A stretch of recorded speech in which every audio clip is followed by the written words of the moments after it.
Donc ndé naza boye après kimbango na mboko niveau nanga ezaki après papa kimbango c'est moi. Mais maman muto ayi asambela boaki mwana no frère nga na osali. Aboko kono na alobeni. Alobi lote, alobi te to moni mwana kata kitunga to sani. So na lobi et ça là ndeka on a auto loba pe côté ba bisa mo kilike falia a ozwa le disque d'or. Donc eza ba chose oyo muto azozwa risque na ngope azomona ngope na moni asimbi disque d'or. Donc il va prendre ça. Donc c'est ça. To ebitenzondo esi la teza. C'est bon écran prophétique on azo pesa ke ba politicien ba okufa ba uto okufa na ngai kakati. Yo kaka. Muto apesi ba prophétie que à 6 mois événement mo ko le cadeau ambassadeur akufa na ngai kakati. Muto apesi ke Kabila ozonga un jour ou par son esprit que ka prophétique nga wana. Les babenga kayo président ba warion. Tant que vous un homme de Dieu. Eza bongo boire Réal Isum. Ozomona bandimi ko toujours fallait à ça concert na ya ko prier na salle na bondela pona jour wana couronné kotate bakamwe kotate liwe kotate nandimi yango.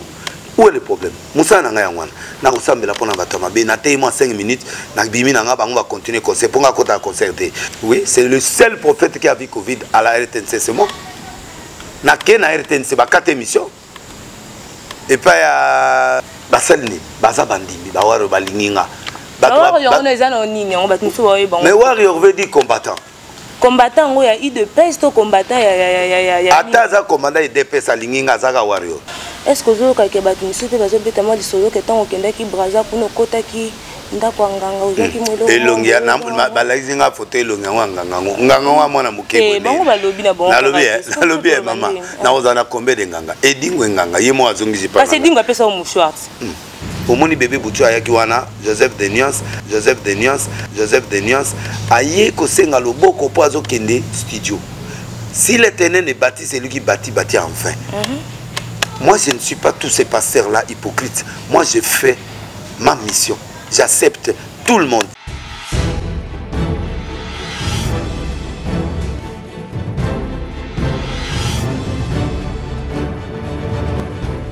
Mbote na bino balandinios tu ya MSK Congo Social na pesi bino vraiment mbote dans le monde entier.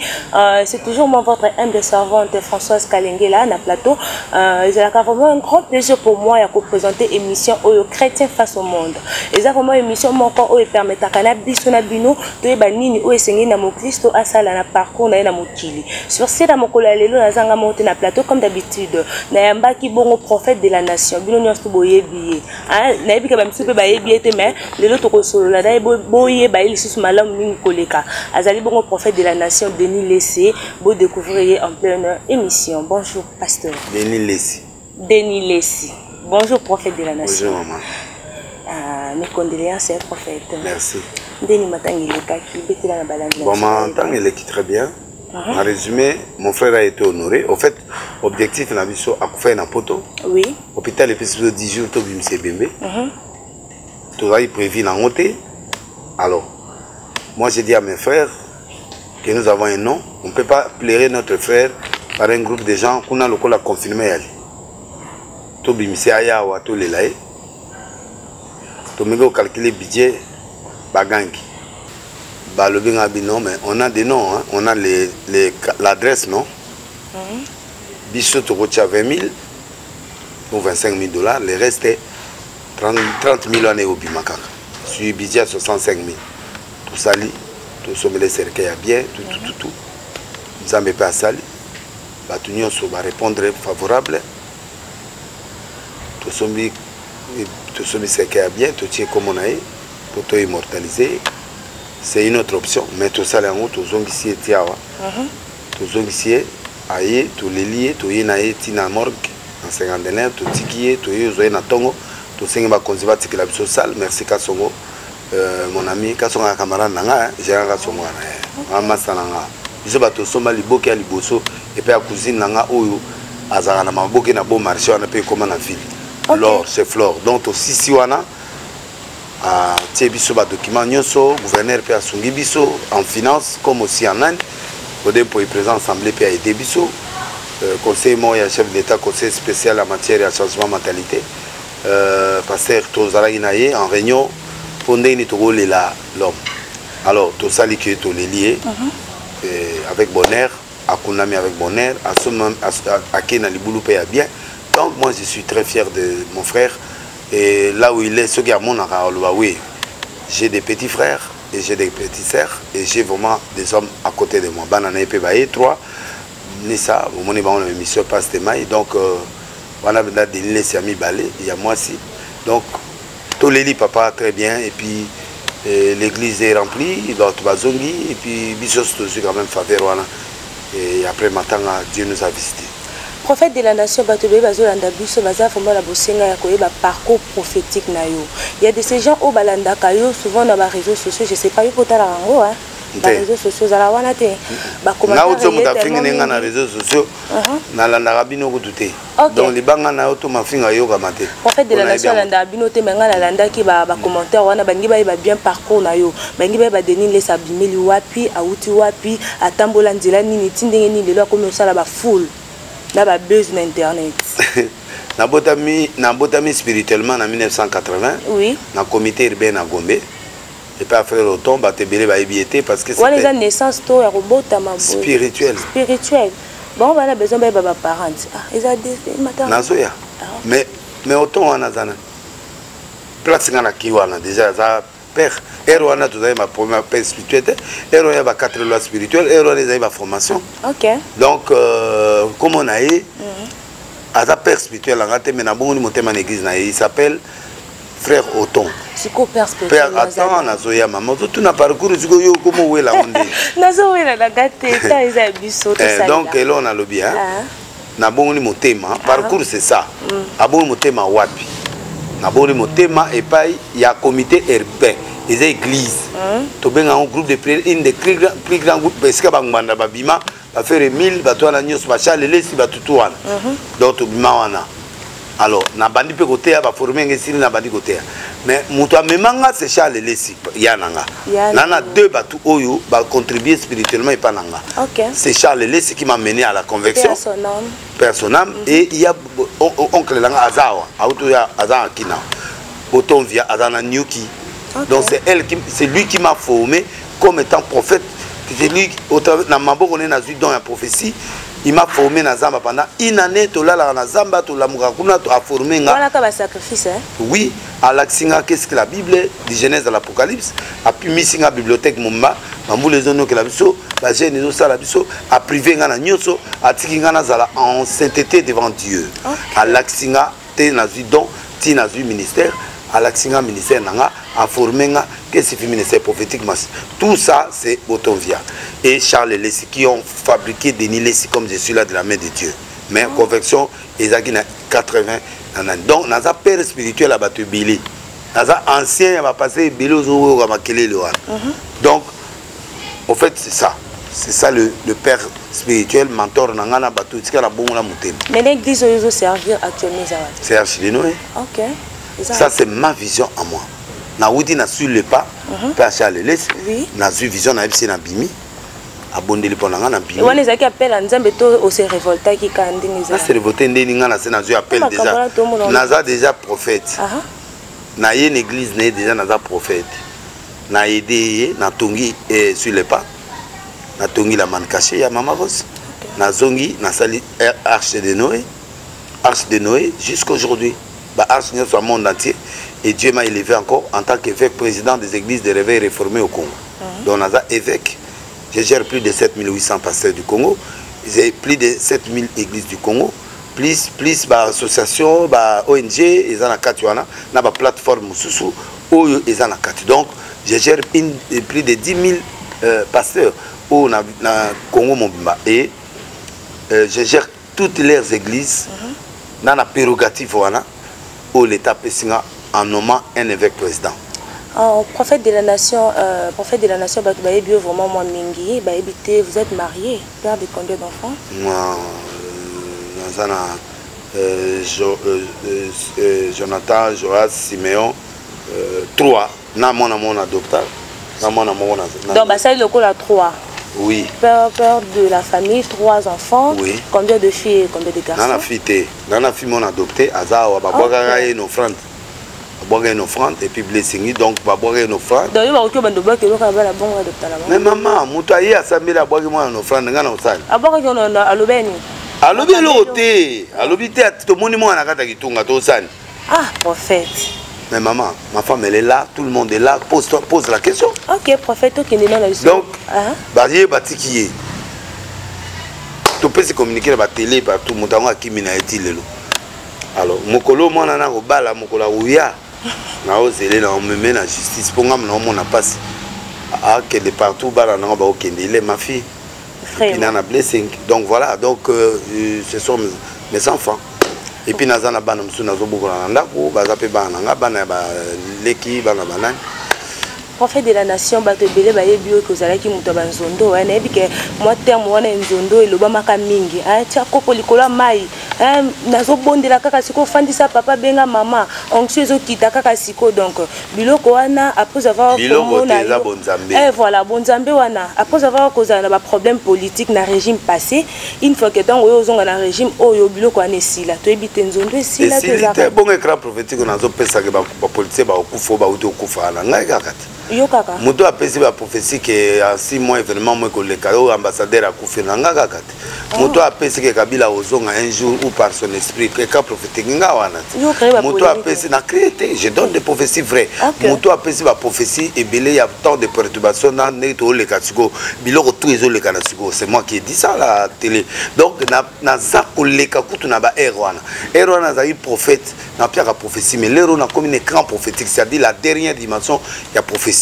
Dans la Bible, je suis allé au ciel, je suis jusqu'au 3e ciel, j'ai vu des choses qui n'est pas permis à un homme de voir. Donc, niveau de Paul, comment niveau on a un écran prophétique, donc il a raté. Si on a lobby et ça, on a auto le papier côté babissa mo qu'il fallait à le disque d'or. Donc, et ça, chose où mutazo soit risque dans mon père, mon on peut n'amonier à 6000 disques d'or. Donc, il va prendre ça. Donc, c'est ça.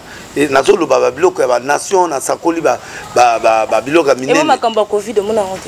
Oui, c'est le seul prophète qui a vu Covid à la RTNC, c'est moi. Na ke na RTNC ba 4 émissions. Et pas ya nani. Récapituler bon non, récapituler. Na récapituler na sa nini. Récapituler bon. Na zongela. Na na ebse lo komo. Na kei et pas ya na RTNC. D'abord na mona on a arche. Quand na mona on a arche. Vision ya que bande bondela to fanda ka bwemba mo moni. Et la vision T. Nanaza muta vision T. Nanaza prophète. OK. Un prophète, c'est lui qui voit le temps qui donne le temps au temps. C'est lui qui voit qu'est-ce qu'il faut faire dans cette génération ou n'importe où la période où. On comprend bien. Donc, quand on a moni nabi maladie moi ezo ya kolega ma maladie ya sida ezo bima calamité. Nzala yokota na mboka souffrance yokota. Et puis tu passer moment très difficile. Si bateau arche, bon ça la semence one. La semence na bondeli pour na bango. Moi na arche moi aux malades wanati. Na bimi na ke na RTNC. Na pesi message na nation. Na bito ça là 3 jours à jeûne et prière pour na mboka parce que maladie moi zoya bouibou. Ba 4 émissions. Ta ba 4 émissions.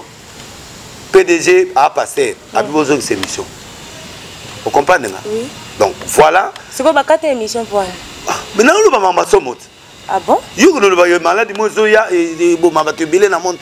Mais c'est vérité, c'est quoi vous la vérité pourquoi? Bah c'est contre yo to succès kaka passe. Voilà tout na bango ba to RTNC. Et puis na loba makamwa banzala ba trouble ozoya lelo plan nyoso makambo ye lelo ana juro ana sakola kyango. Ezaki émission anani. Et puis ba chive ezanga mo pena na ba chiva. OK, tozo ba chiva. Na sakola ba to lokola ba président Kabila ki osala 15 ans. Na pouvoir. Na loba ngo jura neka côté na ibisi. Na ina makoma.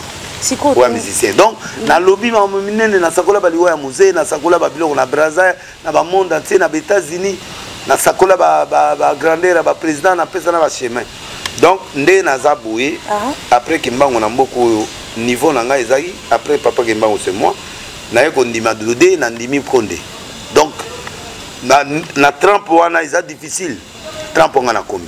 Et puis ba lobango, mais eza na RTNC, ba archive ba bimisela bino. So Tuni Pepito, monsieur Naé, l'archive est là, le PDG, il y a RTNC, Nani, Kabila Zawala, l'émission est là, les archives sont là. Prophète de la nation, ça la kandengeni pour garder confiance et fidélité à Bandimina. Pour tout le monde a déjà ma cambouzé le canal internet, on l'a chaîne non mon zondo. On l'a ngoté, mais biloko les kapounes vraiment. Hello ni. Hello ni. Non, on a cordon. Te yo ko tuna structure na ngate yo lingi hello na ngozole. prophète et l'eau ni les films moi porno kuna la kati wana bendo kosi parce que nzondo elexaka porno c'est kotala ngo okosi non nyokanga na contrôle ka nzondo atika olexa porno te au motala pe ba bleu internet kotaka non nakota te non yebike ngana oyebise ponga malanja ngo non okosi ngana zo yebise oui wana bendo kosi mukili pe yebike okosi donc oyoki nde lisolo ngamo ce qu'on a betelo OK et aitango na sali essai technique en nzondo OK to senga ki autorisation ko lexa tout alors réalisateur nanga mo azoki sponsoring ya film érotique ou film adulte et ça on peut 1 mois et zalaki tango asali yango ba 3h à 5h et la chaîne chrétienne T ils ont fait passer bah comment toujours moins 18 moins 16 moins 12 et quand on fait ça c'est une chaîne chrétienne T et la chaîne commerciale mais ça combo ya eza na combo na nga pété eza bana na nga banini donc c'est mais yo mdoza likolo na ngoti to binzondo ya na patron mais na kabela bana na nga na kabela famille na nga donc c'est que bon ndembo na ma bien non ba travailler nini cahier de charge non maman oza mota presse mo potezo yo kayo il faut comprendre la presse et fonctionne oui la presse quand tu demandes l'autorisation d'une chaîne tu donnes le cahier de charges. Obi cahier nanga, musique ekoleka, boy ekoleka, tout va passer. C'est-à-dire Njondo a l'autorisation de faire passer tous les films érotiques, films karaté, sport, catch, tout na kata cahier de charges. C'est-à-dire ce qui est l'exiango. Ils ont un problème morona l'état té, ils ont un problème morona mututé. Parce que cahier de charges na biso za chaîne commerciale. Donc nous avons l'exemple.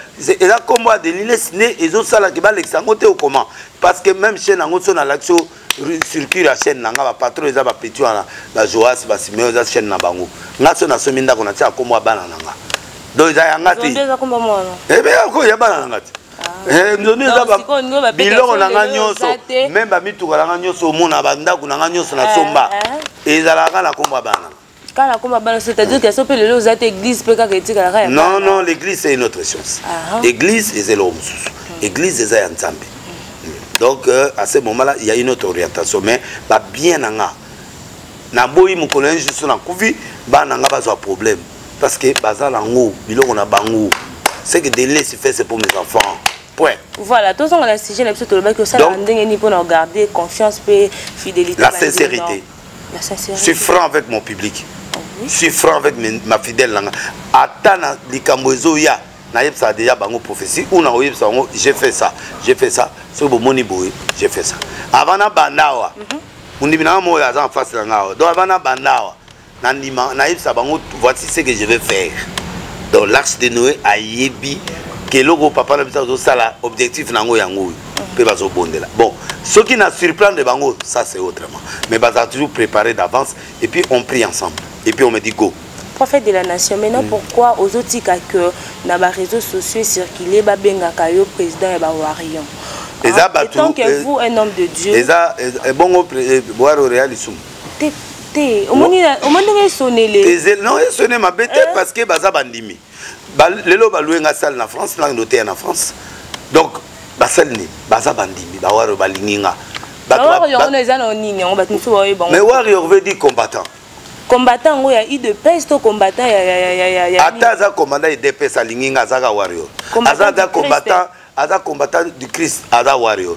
Oh, nyon so andimaka deniles Warrior. Mais bango ba pesa ngo na sens que nani a pesa yo. Eza ba adversaire ya fali.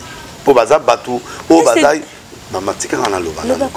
Baza batu oyo bazali ko soutenir fali musicalement, c'est-à-dire artiste soga bimisi disque ba sombia. Comme c'est grand. Ce gars a un moment à un concert quelque part, la somme va tiquer nyos, la côté. Ce gars qui Bercy va somme va. C'est-à-dire ils sont là pour appuyer et soutenir leurs leaders. Maintenant, tant qu'on a dans le bail que les 18 motos au Bima a régné libéla, a régné pendant temps libélé. L'adversaire a fallu, le bibo de laisse va qu'un TV de laisser passer Wario. N'a pas d'andimion. Et foutu na nga ba comme bandimé ba ko soutenir nga spirituellement matériellement financièrement ba moya na matanga baya ba soutenir nga na poto baza kuna kuto ba osomela nga jip moko siko ba otinda donc ba comme siko ba partenaire spirituel la ngai ça dit que ba communauté ba partenaire et ils me soutiennent en tout et puis ba somela nga ku billet pona kende poto pona kende ko sala ba campagne na poto ozomona bandimi ko toujours fallait à ça concert na ya ko prier na salle na bondela pona jour wana corona kotate bakamwe kotate liwe kotate nandimi yango. Où est le problème? Moussa n'a rien na osambela pona batama be na te moi 5 minutes na bimi na nga bango va continuer concert pour nga kota concerter na kota boîte na kota concerter mais j'accepte ces gens là donc basunginga makasi batwana obi na remercier bandeko opesenga komwana esalingai pe pamolinga po babandimi bape banyao na magorodo na batwana Arche de Noé c'est ça donc na leli bango. Ils sont là. Donc, les warriors, ils sont là. Donc, $1 million de vies. Batala do bilo na nga so moni ba moni yo kana ngaboy. Ba bandi otalo. Non, ezali bandimi na nga na minito na fali na bango ba bandimi na nga. Est-ce que vous trouvez un normal qu'un musicien qui est anormal? Qu'est-ce qui est anormal? Non, c'est cette question. Qu'est-ce qui est anormal? Vous trouvez un normal qu'un musicien profane appelle ça au combo, il y a président Bawarion. Tout comme peut musicien profane appelle ça tout comme peut frère Fali a eu un concert en église. Faire pas yema, nze mwanzam. L'Éternel est mon berger, batwa. Banzem nyo ste banzem besko banzem nyo. Banzem mona bango bakoye ma on existé. Mais banzem inspiration yango uta wapi? Banani. Inspiration ya banzem na bango wane uta wapi banzem bete? Bien sûr. Mais ça ka banzem banzem besko ndé catégorisant. Non, l'église c'est notre domaine, c'est notre domaine. Explique-nous alors. Mutuna sepe na ga sangwana yema nzembo ya Eric Matala.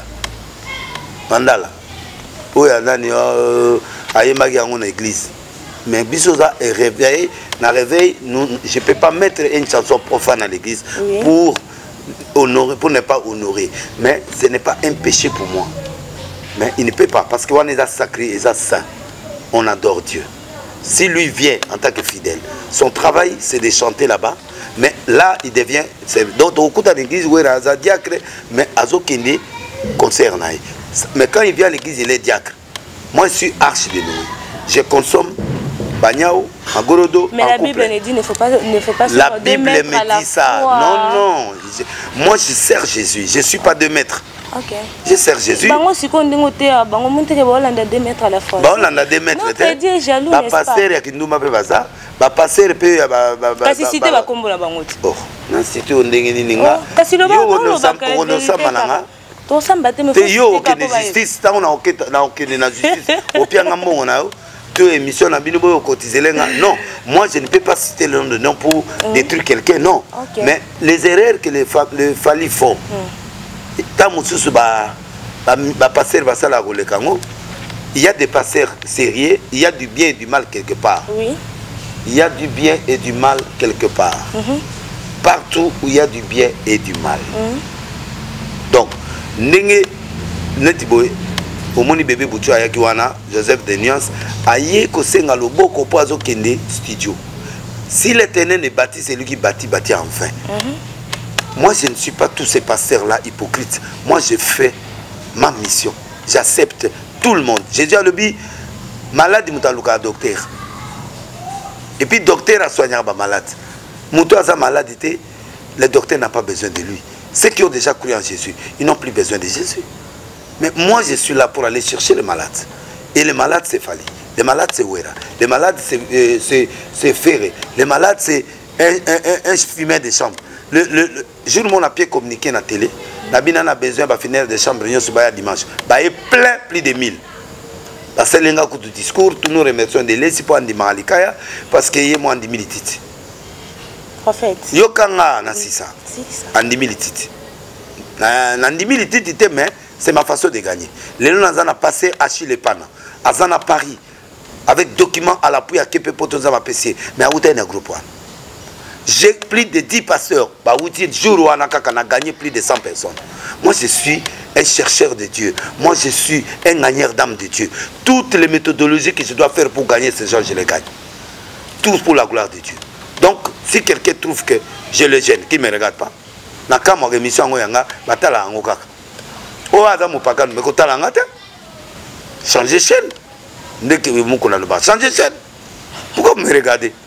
Tu crois pas à moi, tu me regardes pas. Le couteau na bango balinginga. Mais ce que le problème na bango, ngana yego délivrer bango. Au lieu de délivrance, bango ba hypocrite. Moi, j'amène une nouvelle tendance. Quelle est cette nouvelle tendance? Vous à la hypocrite, montre-toi qui tu es, fais-toi ce que tu fais. Voilà. Merci beaucoup, prophète Tongi, te rappeler na ba téléspectateurs na biso kezali bongo émission chrétien face au monde. Chrétien face au monde yango ezali en cours tozo so la bongo na prophète de la nation. Bozo yo kaipe bozo santo prophète ebisa biso nani. Est-ce que zo ka ke ba timisu te bazo beta mo lisolo ke tango kenda ki braza kuno kota ki ndako nganga ozaki mwelo. Elongi na balaizi nga photo elongi nganga nganga wa mwana mukebe. Bango balobi na bongo. Nalobi mama. Na ozana kombe de nganga. Edingwe nganga yemo azongisi pa. Parce que dingo apesa mu mouchoir. Ah kokate. Tika via bato avanda yokanga ngana puissant. OK. Omoni banganga wana na pied bango ba vie bazui ba vie na ba. Muso awudi so ba Congo baza ebele. Ba sili pe na note na moi ba leli. Mais maman, moi je sers le vrai Dieu. OK. Ngai omoni ba regarde corps na ngana ba secrétaire na nga ba toto mona. Mututo akota ipa na nga, mututo asimba nyonso, mututo ngana zana elo mo cachete même l'église. Bureau na nga eza ouvert. So na yebu baza kuna. Donc moi je ne me reproche de rien. Akota nganga ma moko. Pona zo kisi ya makofi. Ba betanga pe na kisi yango pe simba te. Et na kota na ina 9 ans, oui. Ozana 9 ans. Oui, na ina 9 ans ser na nga mo beta nga boye. Alors na ke kota kisi na ke panga na bi pesa coup de tête na makofi na beta ser na. Na kepe o kolala kate na kolala ka tourna kate na zuba brique na tia pala. Est-ce que c'est repata pour nelo ko sala? Mama yoka ngate. Eh na zo ko papa. Na tie brique na lali na to sa mi be ko nyonso. E comme jour to lia na serbo la be o so ba beti sa ni beta coup de tête na beta coup de tête sibité abaminga suna se. Donc au monique na banda jour wana na boya na ngai loka bakisi wana dona ndima na nga ngati. Alors banda jour wana eloko simbité batielinga ba mungu wa pilipili na maboko ese wana ezaki pe kisi yango. Kisi bo nga na rebeta mutu. Donc moi eloko nga na kota et pas encore ako reprocher nga ka yango. OK. Mais qui donner sa kota tala mama basakata oyo yoka na basakata ba bato azete. Donc ngai so kisi na on se pas basakata. Asakata limwaka asakata ko akoma hippopotame na mai akoma na ndeke azala na cité mais andeke. Alors na mone belé na zo ngoti bayati na prison ba limwa na kata prison ba kusongisika na kati papier nga ba mpe biloko mo mpe biloko mo balia ka boyi soko sisi après ba bimission na prison mpe wana na prison voisin nga abima prison ordonnance ya yemoko. Voilà nga na simba ngoti. Donc basakata ba yibike mwana wana ana nzambe solo po soki na bina simba et pas basakata na yo journaliste so na leki yo pe ozolanda batutu bazolanda donc là on a relobaki les gens qui croient que les fétiches sont plus puissants que Dieu faux et dit moi ya na tuni na miso batu na be dingo yo lobe opienga musha albi na ko meka yo na moni ko ça vrai pasteur et puis c'est tout. Donc nganga moko ta ko ça bama des places na on a penza que il y a des matières dans ce pays. Parce que ndenge na zabo soki na zaki penda mutu mo initié na munoko nga zaka nango. Ah, mais na sila. Congolais soit zwinga pour des l'apparence aussi est trompée. C'est prophète comme vraiment la souke émission na biso na ngande na zaka boye na kena to muli monsate élevé na ngana linga ote ngana mutu mo na sama mo clair. So pe na koi na ondima na clair. Nga zaka mutu te hypocrisie. Congolais ça évidemment ça muta vérité. Prophète de la nation, est-ce que vous avez une bonne relation avec le pasteur? Non, on a besoin d'un côté. Parce que, oui. Mais c'est entre vous les pasteurs. Non, écoute. Oui. Laisse-moi parler. Ça m'a fait étonner. Jésus a dit qu'on a battu tout. Il y a ce temps où il y a moi, nous avons créé contradiction dans la vie. Batoussou ba ondima, batoussou ba okufa. Donc, Jésus, il y a mon temps où il y a prophétie va passer yangwan. Mouda katenanga idanan. Jésus. Donc, naza contradicteur. Nata mola sens unique. Mutu ezana lola mutu musoya na Maroc net sardine yosko okono tango balia ka sardine batu na mutu eza. Donc je suis en train de t'annoncer que soko moni mutu ayoka na batu yo aza sataniste mutu aza na nzambe batu bakolinga nyonso te. OK. Ceux qui croient à ma vision je les acclame. Ceux qui ne m'aiment pas c'est leur droit. Nana souci kututé o ndela boyo passer andimangate eza kututé so o talanga o kanti yango kutu simi na ngote. Parce que moi je suis un pasteur qui a un domaine. Yo le besoin mutam neno yamba batnyo souci ko muta ba conflit pe amoko.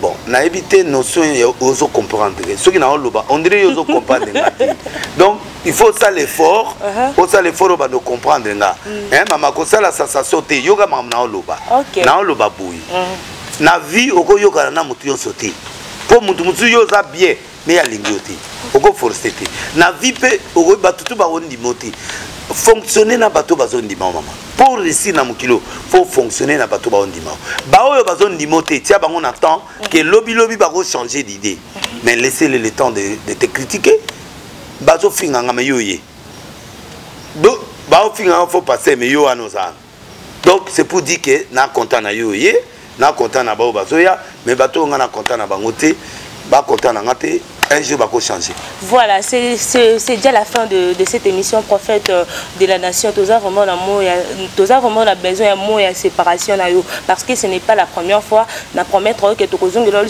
sujet impact de la prophétie. Abonnez-vous toujours. Suivez-moi sur notre chaîne, vous ne serez jamais dessus. Prophète, c'est ce mot et séparation pour tout ceux qui m'a laissé. Moi, séparation, on a incompris. Je te laisse le temps, un jour tu me comprendras. Okay. Parce que c'est lui qui ne te croit pas aujourd'hui. Oui. Au fur et à mesure, dans un constant dans Malobananga, un jour la cause change. Donc c'est quoi que laissons le temps au temps. Pour Namboka, nous n'avons pas Namboka parce que ma camarade vous savez Namboka. Ok. Pour la campagne, dans les 2-4 dans Célé, on a na campagne, na croisade vendredi au dimanche. Vous allez biler de 16h, de 15h à 19h. Au balingi miracle, au balingi sakoli, au balingi nyos, écran prophétique na sawa. Vous allez na tongo ya samedi, vous allez pas pénéo, na kiko le pon la conférence ya ba pasteur. Donc né na zaboui, na saluer Arthur Nzemene, na saluer Amalis, na saluer Alice P Tendai, Rachel, Mama Rachel Tendai et puis Tendai yemo qu'on a salué. On a salué Kerok, prophète pasteur Kerok, apôtre Kokobar. On a salué Tchourambomba Lembatable. On a salué Kate Loa. On a salué pasteur prophète Konde Aliloba. On a salué